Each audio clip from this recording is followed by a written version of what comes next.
Prof, byudo na po ako. Pwede ba maging survivor pensioner yung bago kong asawa?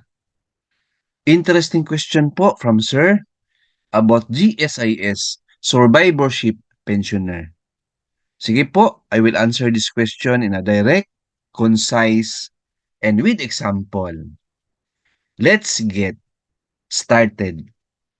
Disclaimer, ang video content natin ay hindi personal opinion but based from research sa website ni GSIS. So ito na po ang answer sa tanong ni Sir. Survivorship pension is given to the legal spouse of the following deceased members and pensioners. Letter A, old age and disability pensioners.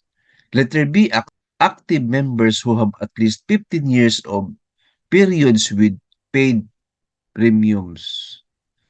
Letter C, inactive members who have at least 15 years of periods with paid premiums. So very clear po, sir, na legal spouse or asawa po ninyo ang survivorship pensioner in case na kunin na po tayo ni Lord. So yung tanong nyo, sir, the answer is yes. Yung second wife po ninyo na legal spouse ay maging survivorship pensioner po ninyo, sir. Since wala na yung first wife ninyo. And then pinakasalan nyo po ang second wife, that means legal spouse nyo po yan, siya po yung survivorship pensioner po ninyo, sir. So ano po ang benefits and privileges ng survivorship pensioner? Yan po sa baba. The legal spouse is entitled to receive a monthly pension equivalent to 50% of the pension of the deceased member or pensioner.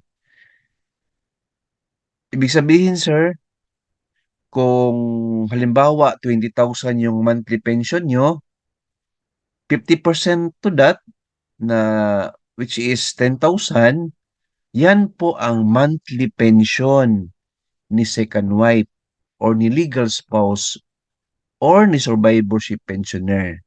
Basta po, hindi po siya mag-remarry or cohabits with a person of the opposite sex or engages in a common law relationship. Kasi po, mawala po yan. So, nandyan sa baba, sir, oh. So, importante na pag survivorship pensioner na po si second wife, hindi na po siya mag-asawa. Kasi mawala po yan. Alright? Hope na nasagot ko yung question nyo. Thank you for watching po sa channel natin. Keep watching po. Please like, share this video, and subscribe in my YouTube channel. Thank you, God bless, and 2 thumbs up.